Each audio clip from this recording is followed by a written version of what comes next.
বাড়িতে কোনো জন্মদিন হোক কিংবা অ্যানিভার্সারি ছোটোখাটো অনুষ্ঠানের জন্য এই হেয়ারস্টাইলটা কিন্তু আপনারা একবার ট্রাই করতেই পারেন। যেহেতু বাড়ির অনুষ্ঠানে আমাদের হাতে একদম সময় থাকে না নিজেকে যদি রেডি করার, তো তার জন্য এই হেয়ারস্টাইলটা। তো প্রথমেই কিন্তু আমি হেয়ারটাকে ভালোভাবে ক্রম করে নিয়েছি। তারপর মধ্যিখান থেকে এয়ার টু এয়ার কানের দুপাশ থেকে কিন্তু কিছুটা করে হেয়ার কিন্তু আমি রেখে দিচ্ছি, দেখতেই পাচ্ছেন। তারপর যে হেয়ারটা থাকছে সেটাকে একটা রাবার ব্যান্ড দিয়ে কিন্তু পনিটেল করে নিতে হবে। তো রাবার ব্যান্ড দিয়ে আমি পনিটেল করে নিয়েছি, দেখতেই পাচ্ছেন। এবার যে হেয়ারটা পনিটেল করলাম ওই হেয়ারটায় কিন্তু এবার একটা বিনুনি করে নিতে হবে। তো পুরো হেয়ারটাই কিন্তু লম্বা করে বিনুনি করে নিয়েছি, দেখতেই পাচ্ছেন। এরপর হাত দিয়ে কিন্তু আমরা ভালোভাবে যে বিনুনিগুলোকে একটুখানি ফুলিয়ে নেব। দেখতেই পাচ্ছেন আমি কিন্তু ভালোভাবে ফুলিয়ে নিচ্ছি। তারপর হেয়ারের একদম নিচের দিকের যে অংশটা আছে সেটাকে নিয়ে কিন্তু আমি যে পনিটেল করেছি যে গার্ডারটা দিয়ে ওটাকে দিয়ে কিন্তু আমি ল সিকিউর করে দিচ্ছি।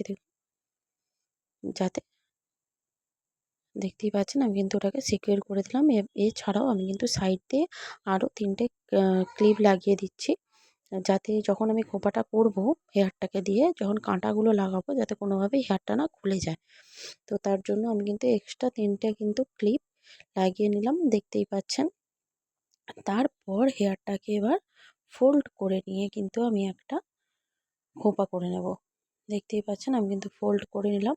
করে নিয়ে এখানে কিন্তু কাঁটা, ক্লিপ সবকিছু দিয়ে কিন্তু আমি একটা খোঁপা করে নিয়েছি। দেখতেই পাচ্ছেন খোঁপাটা কিন্তু দেখতে ভালোই লাগছে। তারপর কানের দুপাশ থেকে যে হেয়ারগুলো রেখেছিলাম তারপর ওগুলোকে কিন্তু ভালোভাবে আরেকবার ক্রম করে নিয়ে তারপর কিন্তু টুইস্ট করতে হবে। টুইস্ট করে হেয়ারের পাশ দিয়ে কিন্তু ভালোভাবে রাউন্ড শেপ দিয়ে কিন্তু সিকিউর করে দিতে হবে ক্লিপ দিয়ে।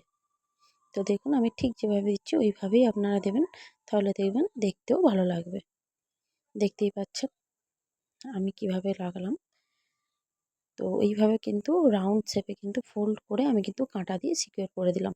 তারপর সেমভাবে কিন্তু আরেক দিকের হেয়ারটাকে নিয়ে ভালোভাবে ক্রম করে নিয়ে কিন্তু আমি আবারও টুইস্ট করে ওই হেয়ারটাও কিন্তু ওদিক থেকে ভালোভাবে হেয়ারের সঙ্গে সেট করে দিচ্ছি। দেখতেই পাচ্ছেন। তারপর আমার কাছে যেহেতু কোনো ফ্লাওয়ার্স ছিল না তার জন্য কিন্তু আমি সাদা যে পুঁথি যে কাঁটাগুলো হয় ওগুলো দিয়ে ভালোভাবে কিন্তু হেয়ারটাকে ডেকোরেট করে নিচ্ছি। আপনারা চাইলে কিন্তু এখানে ফুলও ব্যবহার করতে পারেন। তো আমার কাছে যেহেতু কোনো ফ্লাওয়ার ছিল না তাই আমি কিন্তু এইভাবেই হেয়ারটাকে কিন্তু সাজিয়েছি। তো হেয়ারটা কিন্তু দেখতে কিন্তু ভালো লাগছে, খুব সুন্দরই লাগছে।